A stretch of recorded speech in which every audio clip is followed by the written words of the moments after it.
You think pickleball is just retirees and rec center drama? Think again. In this episode, we pull back the curtain on Partners, the new hit Prime Video series turning pro pickleball into must-watch television. We're talking 20-year-olds making millions, secret rivalries, broken partnerships, cheating scandals, and athletes becoming stars overnight. Producer Dan Bradley joins us to reveal how the show was built, got unbelievable access, and why this might be the next Drive to Survive. If you love sports, storytelling, or just great behind the scenes chaos, you do not want to miss this one. Hit that subscribe button. Now let's get into it. Welcome to the hot sheet, Dan. Welcome. Thanks, guys. Happy to be here. Happy to have you, and happy to say that pickleball is having a moment. It's the fastest growing sport, and Gen Z is on the court in your limited series Partners that just launched. So we're so excited to have you here and be part of the launch. Yeah, I appreciate it. It's great, and we love the show. It's so fun. It's So how did amazing. this? It's so great. You And guys if really you did a don't great know- job with it. Yeah, if you don't know anything about pickleball, just watch Partners because it's everything you need to know. It's not a bunch of old people getting injured. It's young, it's sexy, it's a bunch of athletic people and they're getting together and making up and breaking up, and you just got to watch the show. It's amazing. And they're making millions of dollars doing it. Yeah. So Dan, Yeah, how did you get this off the ground? How did you do this project? The process of getting it started was honestly a pretty interesting one. The show is entirely funded by a brand. It's entirely funded by Carvana. And they're the title sponsors on the PPA tour. So that's like the largest pickleball tour in the country. And they've always kind of been like kind of taking the lead in content marketing in a lot of ways. They've always kind of had an eye for building shows. I made a show with them about 3 years ago that went on Peacock about Jimmy Johnson, a race car driver. And he transitioned from being a NASCAR driver, where he's maybe the greatest NASCAR driver ever, to being an IndyCar driver. And we made a show about it because Carvana sponsored his car. And that went really well. And I think that they kind of had this appetite to do more in the space. And they have a big sponsorship around pickleball. So they went out to a few different companies and showrunners and kind of like asked about everybody's take. And I think, they liked ours and here we are. So it's a pretty wild road. And I think it's also a really good model for right now where, it's hard to get projects made. And this was a very cool way to do it and make a project that I think everyone is really excited about. That's amazing. I love that. Did you say you have to bid with other companies to get this? Oh, wow. Okay. Yeah. Yeah, it was interesting. It's like obviously not a project I've had on any other show, but it's something that, and from right off the bat, we talked about distribution as well as our vision for the show. And I think from the beginning, we always said, we're not going to make Drive to Survive for pickleball because I don't think anyone would care. I don't think that like the market is established enough. And we started looking and digging in and we realized exactly like you said, it's 22-year-olds making millions of dollars sleeping with each other, forming alliances, breaking alliances. And we were like, well, this is TV. This is great TV. Yeah. And so we kind of moved the show a little bit in that direction. And really that unlocked a lot for us right from the jump. And because it's this emerging sport, in this emerging space, we got the access to go along with it. So I think that's what helped us kind of, win the pitch, so to speak, but also, right off the bat, it allowed us to kind of hit the ground running and create a show that everyone in the pickleball world was clearly kind of clamoring for, but while still reaching a much wider audience. Well, yeah. I mean, I would consider myself a wider audience. Like I appreciate pickleball, but I've played it like once. Like I don't really know that much. And my perception was it's just a bunch of old people, like my mom's like, hey, I mean, sorry, mom, not that she's old, but like, you want to play pickleball? People that don't want to play tennis anymore or something. So when I watched this show, I was like, oh, wow, these are like hot 20-year-olds making millions of dollars. This is not my perception of pickleball. Yeah, totally. And I think that's like sometimes it's kind of an advantage to go in with a show and be able to talk about something that people don't really know anything about because then, there's obviously you have to do a lot of exposition, you have to tell a lot of folks, the mechanisms of how things work, but you also get to introduce them to totally new characters, to totally new worlds, and that's really exciting. That's something that I really, love to do, so it's an opportunity for storytelling to kinda have a bit of a blank slate, which is nice. That's awesome. Yeah, you guys did such an amazing job with this, you and your team. You take sports and brand and all these pieces and you tie them together seamlessly. And as a viewer, you just fall in love with the characters and you don't even know that that's even going on. And so you guys really, really nailed it, man. Great job. Yeah, it's fun. I mean, it's all about the characters, right? It's all about, the people involved. And right from the jump, we saw that there was this great rivalry between the number 1 and 2 women's teams, and we're following it. And then, there's kind of like a shocker at the end of episode 1. So it's like, just having that, being able to realize who the personalities are, who's gonna be someone that, a wider audience will kind of connect with, and figuring out villains and heroes and all that stuff and letting them change places. And that's the fun of it all. Well, and how did you the characters you are a home run. Honestly, the girls teams in particular, like Anna Bright, that girl is just like she has one-liner after one-liner and her deadpan expression just she's gonna be a star. She's just like I loved her. I think the minute she was on screen, I was like, oh my gosh, home run. We love you, Anna Bright. But all the kids were amazing. Like how did you find them? Because there's a lot of people in this tournament, right? Like how many people are doing it? There's 160 plus professional players. So we kind of had to do some weeding out, figure out, who's competitive enough to be relevant. And then from there, just go into a lot of characters and storylines. And I think what's exciting is there is so much potential for future seasons because there are so many great characters that we have in the hopper. At the end of episode 6, we kind of just tease out some characters that we've already talked to and want to do more with. One is an aspiring rapper who's kind of getting clowned on, but at the same time is having a lot of fun with it. There's, a woman who's, maybe talks the most shit of anybody in the series. And it just didn't make sense for her to be in any of the episodes of episode 1, but she's her name is Leia Jansen. And I think she would be, if we build a season 2, I feel like she'll be the breakout star of season 2 in the way that I think Anna Bright will be in season 1. Awesome. So it's really fun, and I think from the beginning, just having the conversations with the athletes, figuring out who, really just pops, and I think also who will just open themselves up. And that's something with Anna Bright where a lot of folks, especially in sports, will just kind of hide their feelings a little bit and give you the canned answer. And Anna Bright will say, she wants to strangle me from across the court and the feeling is reciprocal. That's a line where I've been doing this for a long time and it doesn't get much better than that. I wrote that line down. I was like, she's gonna choke strangle her across the court. I was like, gold. This kid is gold. I wrote that down because I was like, that is it's just so funny. But her delivery is even funnier. Like it's just awesome. You know? Yeah, it's fun. The characters are good. And it's one of those things too where you have to, like you said, Jen, going in, you thought pickleball was mainly old people. So you have to develop too that right off the bat that this matters. It matters to the people involved. It has real stakes in terms of money, in terms of everything kind of attached to it. Anna's a great person to do that because she's so competitive and she is clearly striving for more. She Yeah. always wants to be kind of in a better position than she's in right now. Yeah. And that, it tells the story and it gives credibility kind of instantly to a place that you might not have known had it. Yeah. And to all the athletes and people that want to be on reality TV, the art is giving. If you can give, if you can share, if you're willing to share, that's why people always say the Kardashians aren't talented at anything. They're talented at sharing. And so if you can share like Anna Bright, you will find yourself in front of a camera.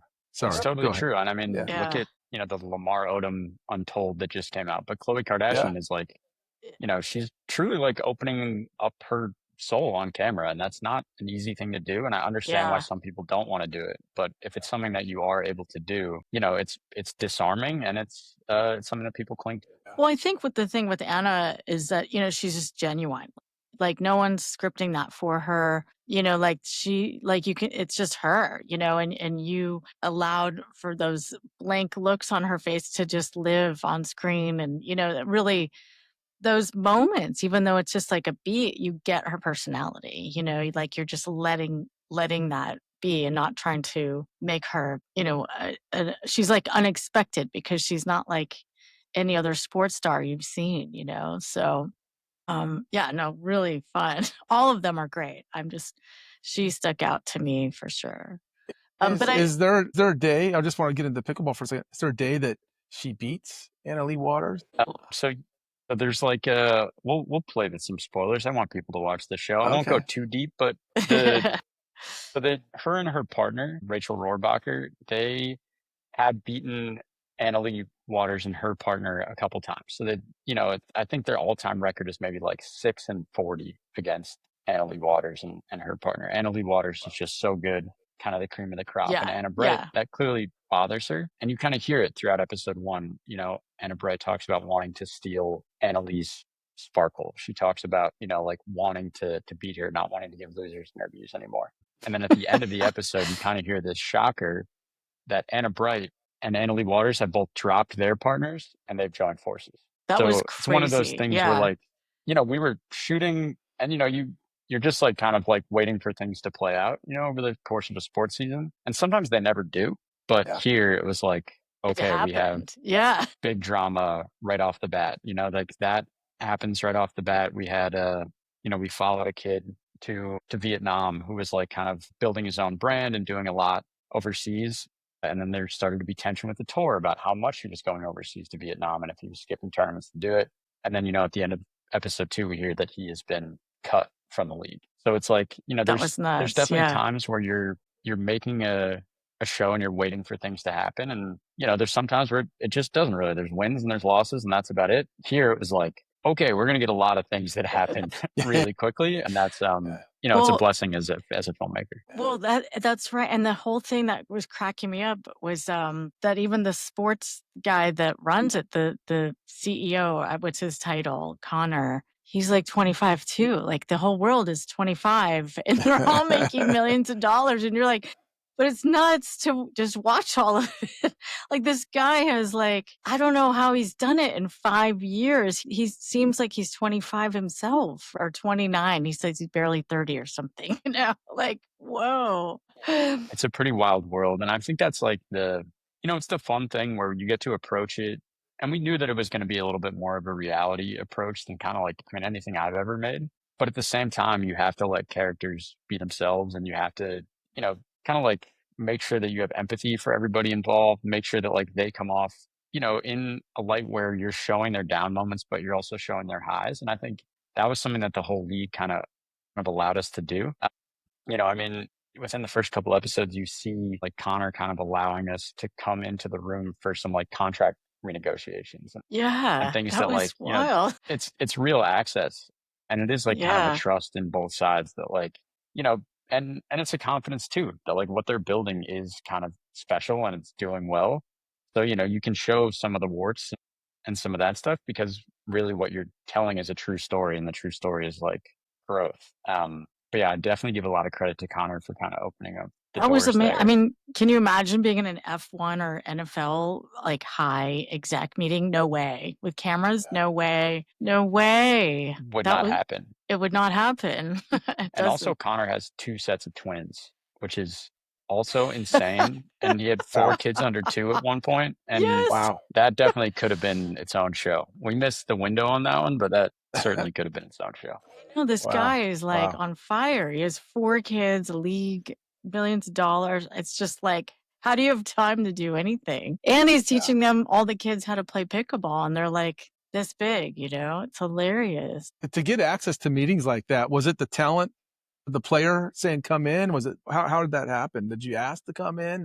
We definitely asked him to go in. We asked to go into a lot of meetings and sometimes you get no's. Yeah. It's a lot of it was just kind of like a realization on the part of the crew too, of the like kind of the league and all the players that if this goes well, it can really kind of catapult them into a level of stardom they haven't had before and help them really reach a new audience. So folks were really open to us. And they allowed us to like see a lot of things that I don't think, we would normally get access to in a lot of other sports.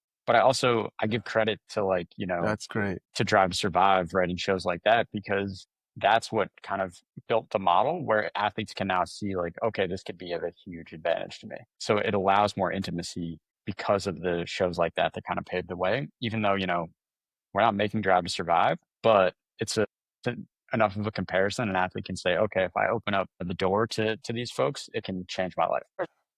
I think you're going to do so much more for this sport than Netflix did for Drive to Survive or any of those other sports. This sport, I think, this is hard knocks for pickleball, and I hope you guys are back and back and back and get for many many seasons, because it's just somebody like me wasn't interested in pickleball at all. I'm like, I can't wait to see this stuff now. Like I'm even like chat GPTing, is Anna Lee still the number one player, You so have yeah. fans.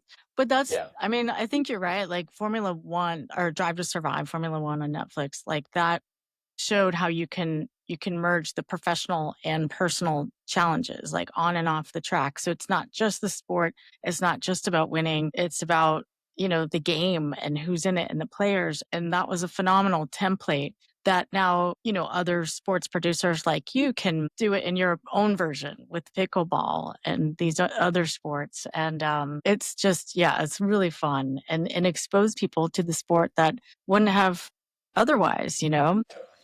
But it's also one of those, it goes back to the start of the conversation where it takes, people with a little bit of guts on the financing side. And that's why, like, Carvana Yes. coming to the table really changed things here, because Yeah. it's a hard sell to a streamer if the audience is a little bit smaller or the athletes are big, but they're only big in a niche world. But that's what opens up all the opportunities. Where like in episode 3, we're kind of following like the it couple on tour, and then they like break up over kind of like some, some scandalous like cheating allegations with another player on tour. And those are just the kind of, it's the kind of thing where you're never going to get that in F1. They're going to slam the door in your face pretty instantly. But it's like it's the kind of stuff that people want to watch on TV. They want to see how this plays out. They want to know, like, I've heard that there's tension between these two. Why is that? And then they'd face off against each other. It's like that's the kind of stuff where you can build in storytelling that resonates. And that's a story that'll come up for years on end. If you just want to tune in on a Saturday morning and watch, you'll now know, okay, I know the stakes in this match because I know what this person's been through and everything attached to it. So it really does. It takes a little bit of guts to do that with folks who aren't well known already, but the payoff is so big. And it creates so many opportunities. That's amazing. So was that Connor at PPA that said, hey, come on in? So he took the chance because he seems like a real risk taker. It's a combination. I think it's Carvana for saying like, first off, for becoming the title sponsors of the league and seeing the growth in pickleball, which I think is just a smart business decision, period. But then saying like, okay, we've invested there. Let's make sure that this investment goes a long way by making sure this reaches the most eyeballs possible. And to them, the idea was that they should do that through content. And then it's also having partnership at every level of the way. So, it's for the PPA to say like, yes, we will open the doors and we will make sure, we do this. And, it comes to distribution too, where that's the PPA airing this on the PPA YouTube channel, which has like a good following, but this is a chance for it to explode, but also for us to be able to reach a massive audience. But at the same day, everything drops on Amazon Prime. So you have the prestige of streaming, but you also have the accessibility where everyone can watch every episode on YouTube. And, the way that things are going, it's like eyeballs are the name of the game. So it's a tremendous opportunity to get things out in that way. And it takes kind of the partnership and the kind of like the visionaries at every level. That is so smart. And let's not forget you as a visionary, because you launched the Vice Sports vertical years ago and have been constantly getting youth sports off the ground. And, that's a tribute to you too, Dan, because you obviously have the clout or they're going to say, yes, we like what this guy's doing. That was a pretty kind of like crazy opportunity a long time ago, but Vice was kind of at a different stage and making kind of all these just crazy docs on YouTube that everyone was talking about. And I had been doing a couple different things, and they reached out to me about like kind of running video for a sports vertical. And I think I was like 24 years old, and it was like such a no brainer. Yes. And I was directing probably like 100 docs a year for YouTube and making TV shows and Wow. doing brand stuff, like making stuff for Nike that didn't even have Vice's name on it. And it was such a great crash course in everything. They also kind of like handed the keys to us at a very young age where, we were in meetings with like the president of ESPN and like CEOs of major corporations. And Wow. you learn so much, and you built a lot of things that I think the industry has since caught up with. Like we built a 1 million subscriber YouTube channel back when like ESPN I think had 100,000 subscribers. It wasn't even part of their strategy back then, and for us, like and so it's really become an advantage now where even though most of my most recent projects, like a lot of them have been on streamers or TV networks, I know how YouTube works and like I know how it operates and I can kind of play in that space. And yeah, it's been a real benefit across the board. Do you see things going more that direction, going back to YouTube? And do you see that more? I think so. We're making a lot of stuff right now that will have like its first window either simultaneously or exclusively on YouTube. I think especially if you're working with a brand, it's just a no-brainer. If you want eyeballs, if eyeballs are your currency that's coming back, YouTube is the place to do it. Obviously, the Wow. the mechanics around monetization on YouTube, you're not making your money back if you spend a lot of money on a project. But if the goal is just eyeballs and a brand is willing to fund, then like YouTube is the place to do it. And there's such a desire for content. And truthfully, there's not a ton of like, the word premium is, I don't know, kind of like shitty, and I like to steer away from it. But like, that kind of content that is like, this has been thought out. This had a story producer on it. This is stuff that has like really been developed. People still want it on YouTube. It's just the economics don't make sense. So if a brand can come in and fill that gap, then like I see more and more content going that way. And we're building so much more that is going to have a first window on YouTube, it's exciting. That is so exciting. And plus to have it on Amazon too, like you're kind of winning across the board. I mean, you're just set up for massive success. And I'm sure Amazon can sell pickleball shirts. I mean, it makes perfect sense. Yeah, and I think it's like, it's looking at the available relationships, and the Pro Pickleball Association, they have a fast channel within the Amazon network called Pickleball TV. So they already had a developed relationship there, and it was something that we could kind of like, work our inroads there and make sure that we got, the support and also, like kind of the marketing that comes along with that. And that was a great thing that the team came together on. So, I'm from my company, Wavelength, where we came on as kind of a creative partner. And then Shutterstock Studios was like the prime production company on this. And it's not necessarily the easiest world to navigate multiple partners for a launch, but they did a great job. And I'm really glad that everyone was able to thread the needle in that way. That's incredible. It's really, I think this seems like the future. Like this model that you just described seems like such a viable path forward for everybody, for brands, for athletes, for storytellers. Everybody wins. And the audience too, because seems like you had great access. Sometimes the perception of a content branding piece is that the brand will get in the way of the story because they have their own mission. But I didn't feel that in this piece at all. I feel like, they just let you tell the story, which is wonderful. And I think, at the end of the day, you just have to make something that's compelling for an audience. It doesn't matter. A distributor is going to give rounds of notes just the same way a brand is. And at the end of the day, like as long as everyone shares the mission of making a super entertaining piece of content and understanding that like, especially the way the YouTube algorithm works, the more entertaining it is, the more people will see it.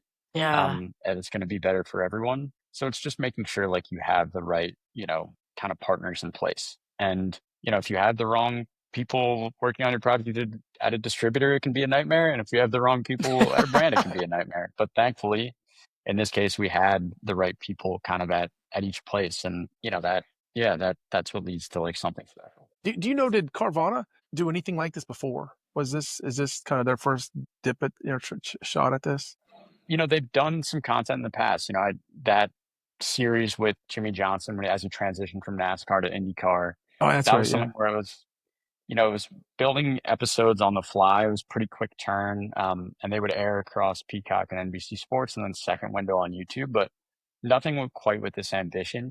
This is definitely like, this is a traditional limited series. It's 40-minute episodes. It, kind of has all the bells and whistles that come with that. So I think it's their first kind of swing in this arena, but they've been doing pretty like innovative content marketing for a long time and really built a brand around that. So like from their, CMO on down, like their team has been pretty incredible to work with. And it's also just it's fun when there's excitement on their side. Yeah.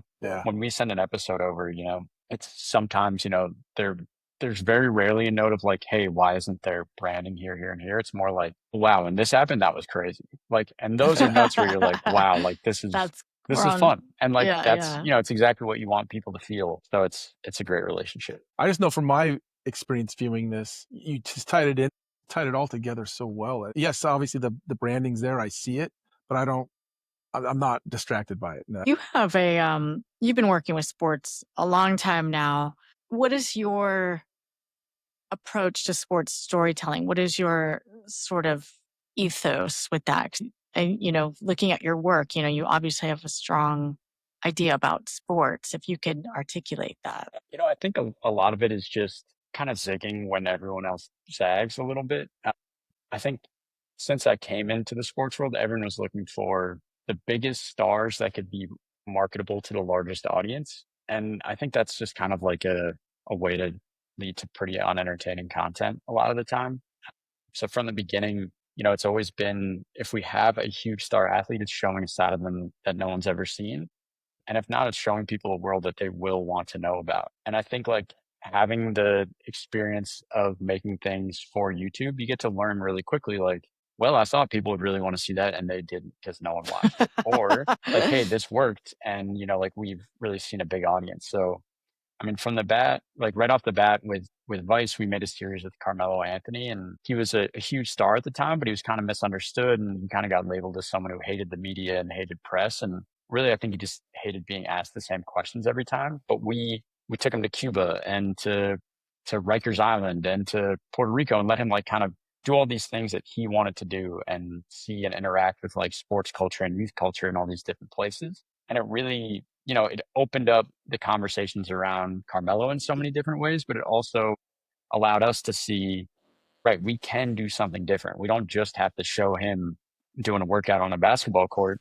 We can do kind of this content that's way different. And that's kind of led to a bunch of different projects where, you know, we made uh, we made episodes about like the biggest wiffle ball tournament in the country, and then millions of people viewed it. And it was one of those things where it kind of it allowed you to see if you have great characters and you can kind of build your own style of filmmaking, things can really work there. And that's kind of it's taken me to a bunch of different places. At Wavelength, we made a show with the University of Alabama football team, but we did it as like super embedded verite, just like one camera kind of floating around. And that was just like kind of a new take on what you can do with a follow show like that. And then with Sprint, for Netflix, that was another show where there's people know about the 100 meters, but they know about it at the Olympics and pretty much no other time. So it's like, how do we build this world and make sure that, going into the biggest sporting event of every 4 years, people know exactly who these people are, their motivations, and can have like backstories. And I think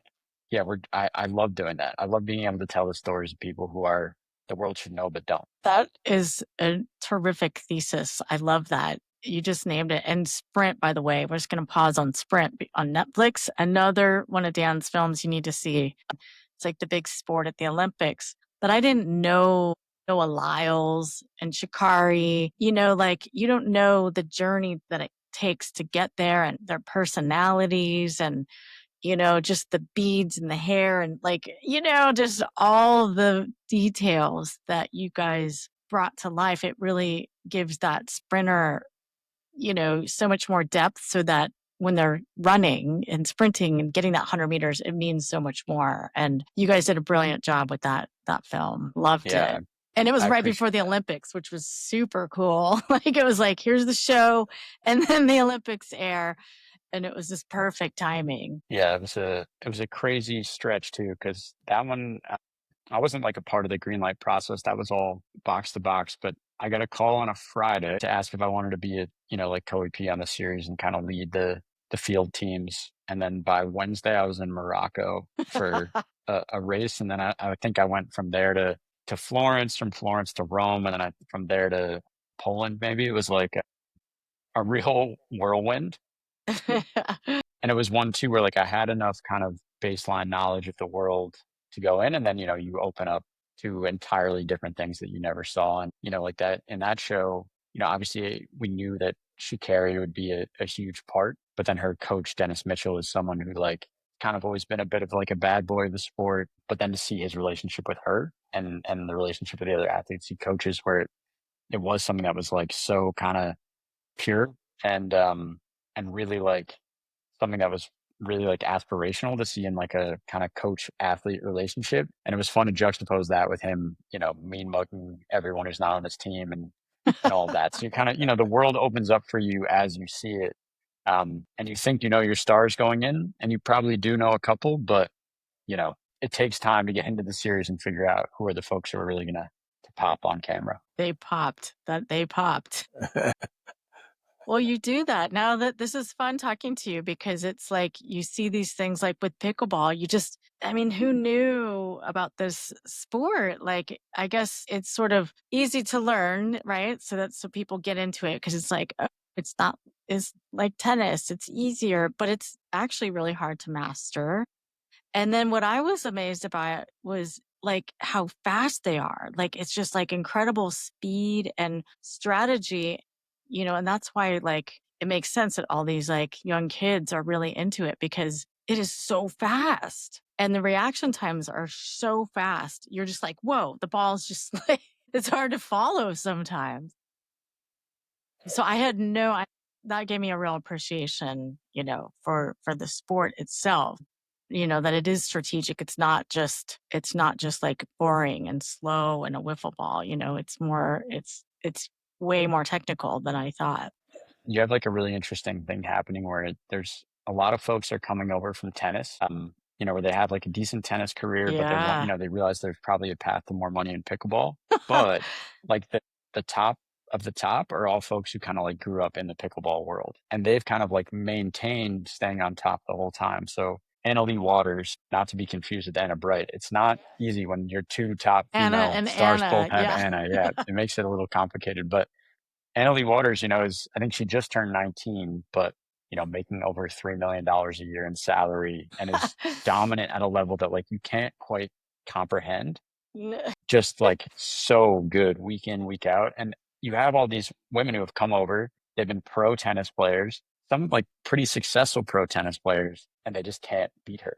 Oh my gosh. Because like you said, so much of it is fast twitch, so much of it is being 18 and like, almost like with esports where the reaction times have to be totally Right. dialed in. But Yeah. at the same time, it's also that she's just grown up thinking in the game. So she knows strategy better than anyone else. She knows all these things. And that's a really fun one to explore. And her mom is her coach. And her mom was a former number one back when pickleball was a little bit lower and was a little bit less of a professional event. So it's this really fun dynamic where she has like, you know, she's got the old school in one ear and kind of the new school in the other, and she's able to merge those worlds and has just like she's an athlete that has a level of dominance I've never seen before in any sport, which is it's pretty Wow. like astonishing to take in. That's It's amazing amazing. too because it's like solo, it's with a pair.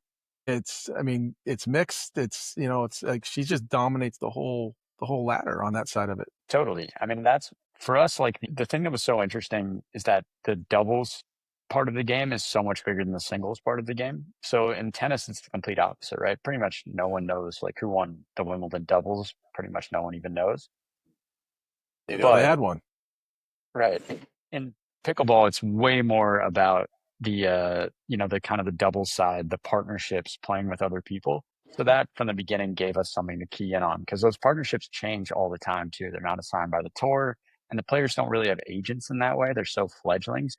They're really like kind of, they're wheeling and dealing on their own. They're sending text messages, dropping their friends to play with someone who might be a better fit. And like It's all their earnings are tied to that. So it's this world that we realized from the beginning that we could key in on. And only every once in a while do we tell like a story around kind of the singles part of the sport. We did that kind of in a little bit more of our relationship based episode. The metaphor isn't too hard to understand. I know, They I break love up and they're playing singles. And then but like also with Anna Lee, it's something that we had to touch on because I think we're at the point now where she hasn't lost a singles match in almost 2 calendar years, which is just Wow. like it's just insane. Just dominant. Yeah. Right. And the women who are playing her are great. And they are like, these are, former college All-Americans that played professionally and everything. And they Wow. They just can't touch can't her. beat Anna Lee. Is there any rules with either of the tours where they can't play both, or? That's interesting, honestly. I know that there's like exclusivity within pickleball, like for the PPA, where you can't play in other pickleball leagues. But I'm sure if you were good enough to play, in big tennis events and pickleball events, I'm sure they'd let you do both. I think if you're making a lot of money in tennis, it's probably not worth it. And I think it would be hard to probably split the training time. But it is interesting. That's a interesting idea. Curious if the Anna Lee Waters pickleball card would be worth more than the tennis card. If you're pulling packs, everybody's pulling packs on ripping cards open online nowadays, and she switches over for one tournament, and her tennis card is worth more than her pickleball card. Well, the partners title was very clever, since it's partners and then they're real partners and then they're breaking up, and it was funny. But I'm surprised they don't have a rule against, speaking of rules, like, for this season, you have to be with this partner, because it, like, switching partners up does kind of create chaos in the league, and it's great for TV, but probably chaotic for the league. I could see like rules about like how often you can switch a partner or something like that. Honestly, it's one of those things that like, we kind of figured out too by looking at Instagram and YouTube comment sections, right? They're like, this was something that people love to talk about. They're like, oh, well, why did X drop X? And why, is this person playing with this person? So it's like already going on beneath the surface, but maybe it's just not something that like the average fan totally gets and totally gets the reason behind. So for us, we think that's like, it's a great thing to be able to build the world underneath it, because then I think it'll be, instead of being a bug, it'll be a feature. It'll be something that like adds excitement to the sport. Well, when the two girls flipped and then played against each other, it was just like, wow, this is fun. Like, here we go. It was really, really fun. I don't want to give any spoilers, but it was a fun moment in the film to watch. I mean, that's kind of the stuff you dream of, right? That like you have two players that you set up as rivals, then they drop their partners, they join forces, and they play their former partners. So like It's just like, that happens all within the first 2 episodes of the show. It's like you can't script it any better than can't beat that. that. No. And So, then sometimes the sports gods just smile on you and things line up. Yeah. and then the You're not going to find that anywhere relationships. else. Yeah. Yeah. Yeah, well, that's because, Formula One is just a bunch of guys, right, on that tour. This is a tour with girls and guys sharing hotel rooms. What's going to happen, Totally. And that stuff is like, we kind of had a rule too, right? We're like, we're not going to talk about anything that isn't out there, that's like not pretty public. So like if you have a relationship that is public, then we'll talk about it. If you have a relationship that's, you've never said that there's a relationship, then we're not going to be the ones to break that, And I think you kind of have to have those rules too. It's not like the Wild West. Like we will talk about a relationship if it's a public relationship. And if not, we're not going to touch it, because there's always like whispers about other things going on. And like, Sure. I don't think we can concern ourselves with that stuff. And it's also a quick way to have no one ever want to talk to you again. So Exactly. I was just you gotta have some rules of engagement for sure. Right. You can't be gross. You can be honest, but you don't have to be gross. But I love that. I read somewhere, I think it was one of the executives said that the show tiptoes between documentary and reality TV. It's, I think, can you explain that difference to our audience? Because not everybody has a clear picture of what that means. Yeah, I mean, I'm not sure I totally know what reality TV is at this point, but I think like we just had like a set of rules of things like where we wouldn't do it. And like we're never gonna put words in someone's mouth. We're never gonna like script them into a situation. What we are gonna do is like, we will tell a more salacious story if it exists. Like we're not gonna like sugarcoat that. And we will kind of like ask people about those moments and dive in. And I think what we also did is like let sometimes like the world around do a little bit of the storytelling. So there's a lot of podcasts, there's a lot of, Reddit threads, and we let some of that do some of the storytelling for us in some places. Sure. Yeah. And our approach was, documentary in that like we are at all these tournaments, we're truly a fly on the wall. Like these are athletes, and these are athletes competing for their living. Like we're not going to get in their way. Maybe we'll throw a mic on them during practice and warm-ups, and we'll be, we have bench mics by their benches for the matches themselves, but like we're not ever going to jump in and say like, hey, could you talk about this on match day, or could you do this? So a lot of it is, it's just us being fly on the wall. It's us seeing what happens. And then from there, we're just kind of like jumping in and telling the story. So, I think really for us, it's just not scripting things, rooting for bad things to happen, just kind of being around and telling the story in a way that's like, it's fun. It's a little tongue in cheek, but it's still honest at the end of the day. I like that. That's nice. I would add to that and say that reality definitely enhances those narratives. Like there's a push for a particular narrative story, or trying to elicit a reaction to something, or just definitely a lot more in stepping in and involving with yourself with the story. That's the real difference. But it sounds like you really struck a nice balance between getting the drama and all the fun, but being true to the characters, and telling their story, which is great. There's just enough happens naturally where we didn't really have to go beyond it. There truly, like, there's breakups, there's makeups, there's partnerships that split up, there's people on tour who just kind of like hate each other. It's all just real. So like there wasn't much that we had to script. I've been making sports shows for a long time, and I've never had something where like this much happens. There's just so much that happens, and that really makes it. Do you think it's because of the girl guy thing, or because of the age thing, or just pickleball itself? Like, what do you think? We talk about it a lot that like pickleball is at like this kind of like Naismith moment, right? Where like the sport just wasn't invented that long ago. And even if it was invented a while ago, it hasn't been played that much, especially not at this level. So, I think if you had a camera around the first 5 years of the NBA, it would have been insane, And I think it's kind of the I, same thing. Like everyone is figuring this out on the fly. It's like everyone's kind of like making up rules as they go. The players are all kind of figuring things out. And that just leads to the right kind of chaos to make really good TV. like I said, it's pickleball is having its moment. It's having its moment for sure. Were there any surprises that you found, or any critiques of pickleball, or anything that you had to kind of overcome? I think there's an advantage to like not having a ton of media in a sport when you come in. And I think we knew that going in, but I think we're also a little shocked by how a lot of the players, like, in the beginning, I think they were a little like reticent of cameras because they didn't understand like what will this turn into? Is this just going to be like an Instagram video? Like I make Instagram videos, like that's all good. I'm covered. And I think like there was a kind of a big jump between their ambitions and then like what they thought was possible. And I think we had to kind of talk a lot of folks into like, no, this is going to be a big show. This is going to go to a wide audience, and a lot of people are going to see it. And I think that took a little bit of convincing, and I was a little surprised by that, but I think we eventually got there.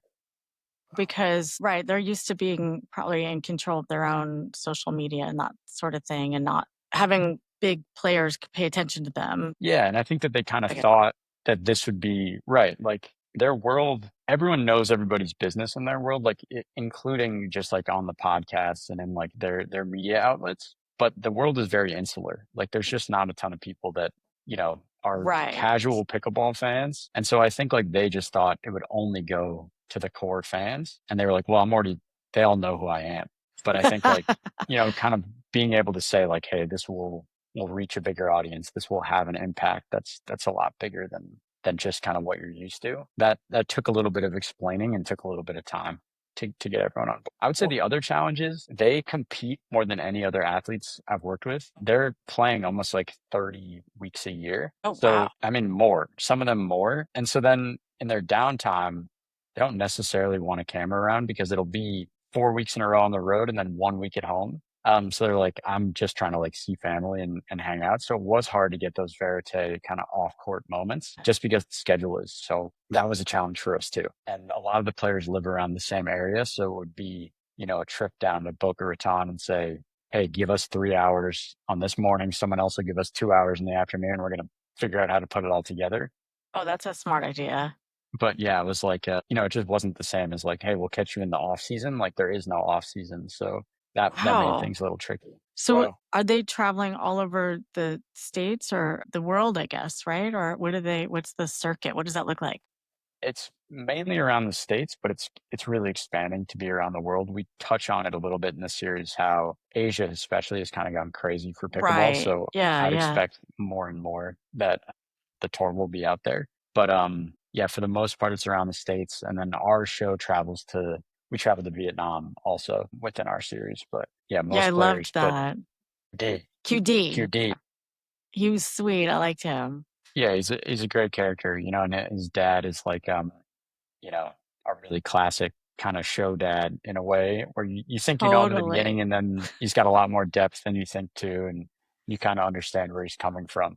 But we did our first interview with QD and it was a good interview, solid, but he's kind of a quiet kid. And then we interviewed his dad and his dad had a line that's in the show where I asked him if he was proud of his son, and he said no, I'm not proud of him, like because of what he's accomplished, because for how hard we work, he should be even better. He was like, but I am proud for like how hard he works, and he teared up while talking about how hard he works. So it was like Aw. one of those things where it was both like so kind of like hard ass on one end, but also kind of sweet. And then it was like, all right, this is a character for us. I know we need to follow. We need to follow Duke, his dad. Duke. We did. Duke. Well, they're like, I love how the PPA guys are like, "Oh, if QD is going to be in the sport, his dad's got to go." These lines are so funny. I mean, can you imagine like in football, somebody saying that? Like, I don't know. It's just like very refreshing.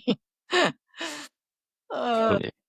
And you have that stuff, where I think the goal for all of this for us is that, like, if you're a pickleball fan, that QD got kicked off of the tour, but you don't really understand the behind the scenes. yeah, And so, yeah. like, if you're a core pickleball fan, we're giving you something that's like brand new and you've been really wanting. And if you don't know anything about pickleball, we're still just giving you characters and their drama. And that's something that's compelling either way. So for us, Yeah. it's just always thinking about serving both audiences at the same time. That's Sean and I are your new audience, and I knew nothing about pickleball except for this kitchen business. What is this kitchen? Get out of the kitchen. That's the Yeah. box, right? Yep, you can't put your foot into the kitchen until the ball has already bounced. And that's a part of our shows. Like we have to have explainers in a way that I've never had to do on another show. Like in sprint, you don't have to tell people what sprinting 100 meters is. Right. Yeah. But in the beginning of a pickleball show, you really do have to kind of break down, like, here are the rules, here's how it works, here's how serving works. And it's a challenge. A first episode of any show is a challenge because there's a lot of work you have to do to kind of get everyone into the world. And this one, I think, has additional challenges because you also have to explain to them what the sport is. The first 2 minutes, I was like, oh yeah, this is amazing. I stopped it, rewound it, got my husband. I'm like, you gotta watch this. This is amazing. And I made him watch I'm like, this show, like in the first not even 2 minutes, you're just like, yes, hit. Love to hear that. It was so fun. I was laughing, like out loud laughing. She's just like, is going about her business and doesn't care. And this was one where, especially like around episode 3, and you have like kind of some breakup drama. It was like, wait, like don't. I was like Wait. pausing it to give notes, and she was like, "Don't pause it." I was like, "Okay, cool. This, that means we're catching on past the big test." Well, you got it all, right? You got the sports part of it, but the relationship part of it. So you're kind of, like getting it, the whole story. But what I love about it too is, as an athlete myself, I think you really can see the equality in the sport, because the women and the men, they play together. They have the same cash prizes, they're equal stars. There's big. And so that's exciting, from a female sports fan to see that as well. Because even in tennis, I feel like, they don't play as long of matches, they're different. They don't, so therefore they don't get as much coverage. Like as big as tennis is, as big as Serena is, she's, it's still like kind of male dominated in that because they just get more airtime. They get more game sponsorships, but, Oh, it's really interesting. I mean, the biggest star in the sport, right? As a 19-year-old like Girl. a female player, and that's Yeah. really incredible. It's And beyond awesome. that, like especially at the beginning of the year, the best rivalries were on the women's side. Like everyone was talking about the women's side. You stop and talk to a 50-year-old man, and all he wanted to talk about was the women's side of pickleball. And I think they have something really interesting in the sport in that way. And they also do mixed doubles in a way that you just don't see in really any other sport, the Mhm. men and women playing together. And it's like pickleball kind of has these really interesting equalizers where, having more power isn't necessarily the only thing that's going to win you the match. And so there's a lot of ways where it gets really interesting, and we kind of circle back to that at the end of our season a little bit. But I think there's a lot more storytelling to do there on the mixed doubles side for sure. Ooh, is that a tease for season 2? I'm trying, however I can do it. Well, we'll watch it, right, Sean? That's right. Yeah, and Ben Johns, we haven't really said his name at all. He's Yeah. another amazing athlete in this sport that shines through the series, and just another great character. Yeah, definitely like a great character, and we got to kind of like see him evolve throughout the year too. And he kind of had this reputation as like a real kind of oddball at the beginning of the season, and we Yeah, didn't shy yeah. away from that. What's also amazing is that like the players will tell you that. They'll be like, yeah, like Ben's a weirdo. And like you kind of saw that at the beginning of the year, and then throughout the year, you can tell he's like having more fun and kind of coming out of his shell a little bit. So you get to kind of see that transformation. It also helps that he kind of continues to whoop everybody's ass. So I think that makes everybody feel pretty good. But he's super dominant, and you can see like all these partnerships they keep trying to change and shift in order to beat him and his partner, and like he just kind of continues to stay at the top. So it's another like kind of amazing thing in sports where you have all the competitors, especially on the men's side. People are more likely to kind of they'll tell you like, I'm better than him, I'm going to beat him, like I'm the best, and then they keep losing to him. And some of it's really interesting, and you get to kind of see everybody line up and get knocked down, which is fun. It's fun in any sports show, and we definitely have that here. Yeah, it's That's great. amazing. I think Noah Lyles is one of the only other athletes that can do that. He talks so much shit, but he walks the talk, so it works. No, I love a shit talker. I have my from being a young sports fan, I love a shit talker. Oh I, yeah. I play basketball a couple of times a week, and all the guys I play with can tell you I also am a shit talker. So I'd say it from a place of some people I, talk I, about it, some people be about it. I grew up watching Gary Payton, and there's nobody better in the business than the That was my glove. favorite player growing up was Gary Yeah, Payton. So I hear you. yeah, yeah. That's awesome. Well, yeah, you can't. I mean, John McEnroe, all these, it's like that stuff is classic, Yeah. classic stuff. Well, I tried to, before this interview, I went online and I tried to get a girly's sweatshirt. I did. I was like, Do it'd they be still really sell them? fun to wear the sweatshirts. That was, let's see, it was wait, the girlies, Anna and Rachel, the girlies team, and you got to watch to find out what happens to the girlies. But I love the sweatshirt. I literally went online. I'm like, I'm going to wear this for the interview. It'll be so cute. Sold out. Sorry, guys. You'll have to It's a make tough your one. own or come up with another one. But I don't know if it's a spoiler, but I don't think there's any more of those there getting might sold. not be any So more girlies. Those might be a collector's item, those if you shirts. got one, hang on tight for sure. And that's the thing that we kind of touched on the partnership and how it's like done at lunch or through text messaging. And like Jen saying, it's amazing. There's not more structure there just because of branding things like this, right? Like the players building that little brand, right? But it's like just like that one phone call, that brand's out the door. Maybe Match.com should sponsor that season 2. Honestly, it makes a lot of sense. I mean, it is. It's one of those things where like the money is big, but the infrastructure isn't yet. So Yeah. right, like even though the partnerships, there's so much money riding on them, you still have somebody just like making a phone call to be like, hey, it's like a prom date. They're like, Yeah. hey, I'm not going to prom with you. We got it going on. I love it. Well, there's endless potential, right? Because this is going to blow up. And I we hope were you're right. we were some of the first people to see this series, which I'm so excited about. Yeah, no, it's a great one. It's a really good one. I I love it. appreciate that. Yeah, it's been a lot of fun to make it. So it's cool to have it see the world.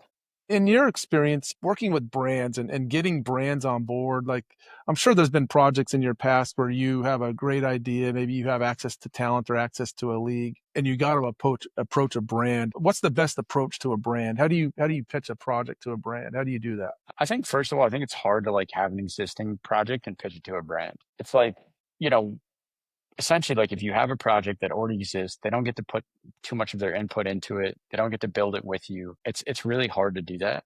And I think a lot of people are kind of looking at brands who are like, well, I pitched it to streamers and they passed, maybe a brand will buy it. It's like it's not really a way to, don't give them your, not that those ideas are trash, a lot of those ideas are great, but it's like it's just not the way to go about it. It's really like I think developing in concert with a brand, figuring out what they need and what they want, and then figuring out how to do something with them. At the very least, it's seeing where they're already involved, and then like figuring out how to latch on to that. But I think, I think a lot of folks are kind of taking a traditional development approach to it. We're like, hey, I've already developed this thing. Would you like to join on? I just think it's not a path that works very often. And I think you just need to be, it's like anything in this business. The better listener that you are, the more, good things are going to happen for you. So that's like my biggest advice when it comes to having these conversations with brands. If you have a project that you feel like is like undeniable and that you'd be willing to put up financing for yourself, then maybe it's worth taking to a brand. If not, it's probably better to talk to the brand and see what they need and they want, and then try and build it with them. That's great. And then for you, favorite day on set? Is there any day on set, whether it's this project or another project, that you're just most memorable day, favorite day? Man, that's a great question. I've had like a lot of wild days. I got to travel all over the place to really crazy places for Vice, but I went to the Democratic Republic of Congo with Bismack Biyombo, who's a basketball player, an NBA player, and we hiked like the world's largest active volcano, and we all camped on the top of it. Wow. And that was insane. I mean, that was just like one of those life memories where you're like, I just remember like the purple glow of the volcano and like Oh, sleeping up there. And you're right, it's just like a really wild experience and a wild life, and that's what I'll definitely be thankful for forever. That's pretty cool. really cool. An active volcano, and you're just camping up there, just chilling. Are you roasting marshmallows on this thing? Like, You're pretty far away from it. I think if you okay. get too close, things are bad. But no, I mean that was the beauty of like how a lot of my career started. I went all over the place. I think I've been to like 63 countries. I've been all over the world, and a lot of that's for production. So that's like that's the stuff I value. And pickleball is great. Shout out to pickleball, but it's not top. It's not topping that. So the pickleball, the days on set for pickleball were good, but Yeah. not like that. Not on being on a Yeah. volcano. Well, Yeah. that's the thing about Vice. I mean, I just remember I had tons of friends who were working on Vice. I did like a couple shoots, but I had friends just going like you said, to the Congo, and you just were this everywhere. Like Vice was just like everywhere. Like you got on a Vice shoot and you were going somewhere cool, you know? They just didn't care. It seemed pretty wild. There were wild times, and you definitely got to like kind of dream up ideas and then go do them, and that was it was pretty incredible. I mean, I was in the middle of like a soccer riot in Serbia. There were guys, ripping uh seats out of the stadium and like beating the riot police with them. I was, went to the Congo, camped on top of an active volcano, went to like I don't even know. This is definitely not a humane society thing, but went to like cricket fighting matches in China where people will train crickets Like to a fight, and they'll cricket, like, like a bug. yes, like a little chirping cricket, and they'll bet like tons of money on it. Like, yeah, you got to do a lot of like really insane stuff around the world, Wow. and definitely like super super grateful for that, and got to tell like a lot of really special and really impactful stories too. Some that were just like weirdo stories like cricket fighting, and some that, like in Serbia, was, kind of telling a story about, a nation kind of like ripped apart by war, and this soccer rivalry that kind of was born of that. And I kind of got to do a lot of the high and the low, which I appreciate, and I still really value being able to do That's great. That's cool. Now you're going to Boca Raton. it. And like honestly, there's something really fun about that too, of like having a story that isn't life or death, and like, there's nothing wrong with true crime. I just don't want to do it. I just don't want to make it. Like, I don't, I don't want to tell stories about someone getting murdered. I'd much rather tell stories about pickleball. I think it's fun. Yeah. Like, I don't mind that at all. Yep. It No, I definitely get you brings there, a man. a little more joy to the world, right? Like, I think that's fun. Why not? Like, pickleball is supposed to be fun. We talk about that a lot, like, at wavelength. Like, we just talk about, like, how can we, what stories can we make that bring some joy to the world? And that's like it's a fun lens to think Oh, about. really? That's a cool. I like that because so much of it out there is like, how much drama can we get? Or, I pitched this big story to Netflix and they're like, but there's no crime. And I'm like, but it's a really great story. It's an emotional kind of crime. And they're like, there's no crime. Sorry. And you're like, "Oh, why can't it just be a great story? Yeah. And But yeah, people like that, We try and be positive here on the hot sheet. I think the pendulum swings too. I think, like it swings to everything's got to be true crime, and then it'll swing back. And, I think Yeah. sometimes it's just having patience and things reset. But yeah, I agree with you. I'm not a like a huge consumer of like, even if there's drama, I want the drama to be like pretty solvable. Yeah. Unless if I'm watching something scripted, I think it's different. But when I'm watching documentary, if it's real life stuff, Sure. sometimes it gets heavy when every doc's about something horrible happening. Horrible. Yeah, Yeah. no, I'm with you. I do like true crime stories though. Like if they're worthy of telling. We did a really epic interview with Joe Berlinger and he talked about true crime stories and his sort of, approach to choosing a story. He feels like if there's a value in telling that story, there's something to be learned or you can help solve the crime or bring some justice to the moment, then it's worthy. And that's sort of his checklist, if you will, about like, what stories he picks to work on instead of just doing any crime story because it's bloody and gory and kind of dramatic. Yeah, I agree. There has to I be a think that, reason to tell it. yeah, and if it transcends the genre, and I think about like, Serial, obviously, which was a podcast, but like that everyone talked about, and it was this really interesting and like conversation starting. And I think that's definitely a different thing where, you're Yes. talking Yeah. about the dynamics of like, the justice system and politics and like, do we know who actually did it or do we not? And that I think can get really interesting. And that's a lot different than like, hey, look, wasn't this a crazy murder that happened? Like that to me is not a show. But I understand. Well, Exactly. somebody's going to say pickleball's not a show, and that's all good. To each their own, no problem. Well, until they There's watch room it. enough for all of us. Until they watch it. There's Yeah. room enough for all of us. I've Yeah. got no problems with that. There you go. I like that. Yeah, I mean, people might think pickleball is not even a sport, like they might just think it's too easy or something. But it's not. I don't know. It doesn't look that easy. There's a lot of rules and it's fast. And you got the Totally. That's why you kitchen. got to make it.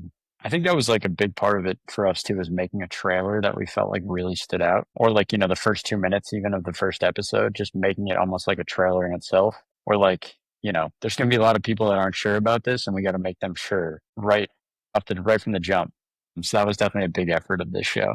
I think it was Forbes. I read some articles on you guys and they did a whole article on your teaser. I don't know if you saw that one, but they said upcoming pickleball documentary, a series to look forward to. And that was all about your trailer and how fun it was. That's great. No, the trailers had a really good reaction. So like, I'm super excited for folks to see the show. Yay. Well, we can't wait. Do you credit any of your ability to put together a trailer like that? Do you credit any of that to your YouTube past? Because YouTube, it's all about those first 6 seconds. It's all about that. You got to get them now. You gotta have a strong hook. Do you credit any of that to your YouTube past? Totally. 100%. I think like one thing and also something that I think we did really well at Vice in that YouTube era was cold opens and like just making sure you hook people. And I think there's always this idea in filmmaking of like, well, I don't want to like give away our best stuff or I don't want to, and like, you don't have to give away the climax, but like you do have to tease that some shit's going to go down. Like you have Yeah. to. And I think that's definitely something that has influenced me and stayed with me throughout my career. It's like figure out a way to like tease that up front and build, just like everyone has so many choices of what to watch. Like let's let's let them know that this is going to be worthwhile. And that's why we built this show and the way we did. Every episode starts with a super tease where you kind of get an idea of what's going to happen, and you understand that, like, this is worth sticking around. Throughout the course of your career, are you seeing trends with viewers, with audience, like their attention span? Like, is there things that you have to do as a creator to keep people involved more, keep them on the hook, so to speak? I think sometimes that gets like overrated and talked about. Everyone, I remember it back, in 2014, and then like I still hear it today where it's like young people won't watch anything longer than 6 seconds. It's like that's deeply untrue. It just has to be something they're entertained by, right? Like young people will sit and watch their favorite streamer for 4 hours at a time. You just have to make something that entertains people. And I think like Vice did a good job back in the old days of like making docs young people actually wanted to watch. And then young people were watching documentary film. Like if you took a bet on that 4 years before, everyone would have said you were insane, that you're out of your mind. But like it's just telling stories that I think people are entertained by. And I think if you do that, people still like to settle in and watch something, that's longer form. I think, you just can't build stuff. If you build like background television, then people will look at their phones, and I think you just have to build things that entertain people, and there's still a market for it. There always will be. It's just, it's figuring out how to do it.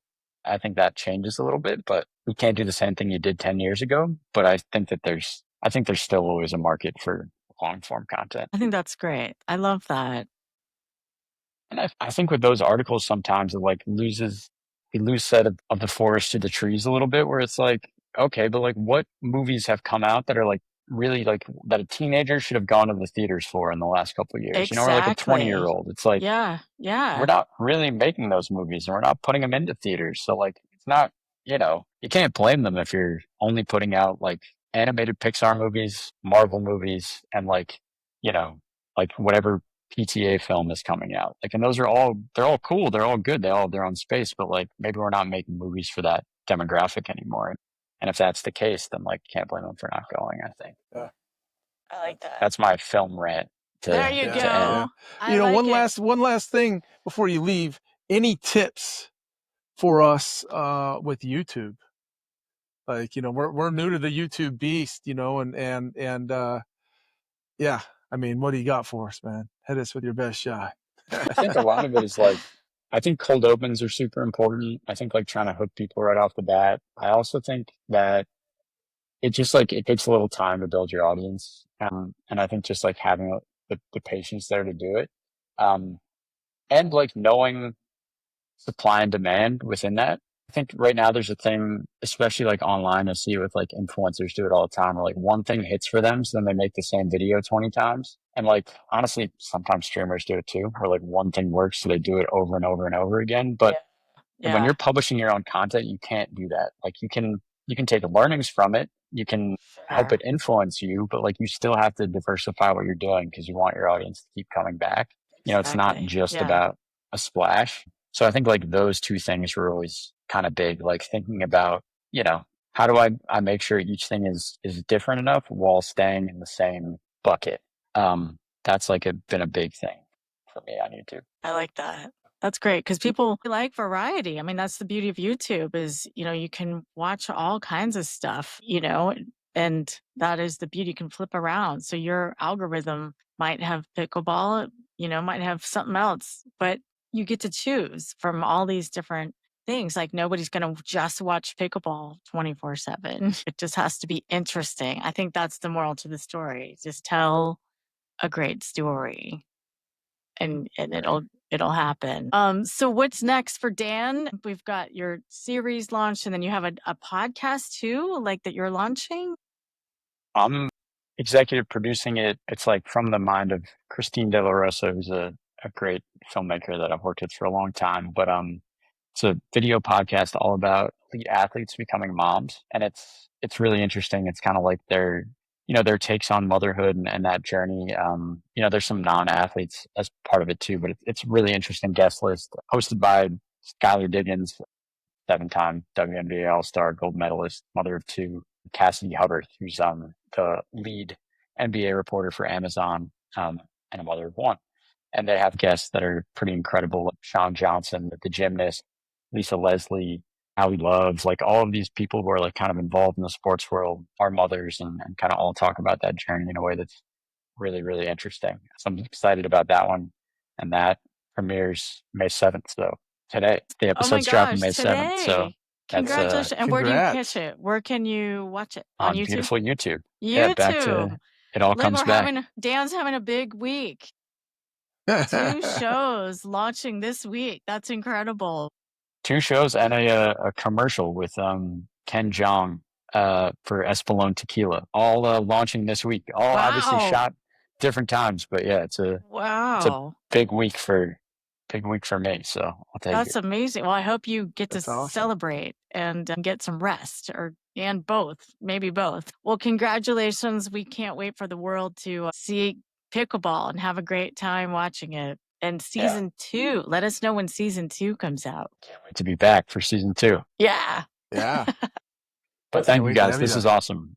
No, What you thank guys are doing is really cool. It's a incredible cast of characters you guys have gotten and a lot of knowledge in there. So very, very cool. Yeah. Thank you. Thank you. Appreciate it. That's what we feel. I mean, we're still learning too. We're still, even though we've been doing it for 20 years, we're still learning. We're still students, but it seems like a lot of people that are new to this world are enjoying the show. And so we'd like to give them all this great insight that you guys are willing to share. So we appreciate it. No, it's awesome. Thank you. Yeah. Awesome. Appreciate your time. We'll Thank keep you posted.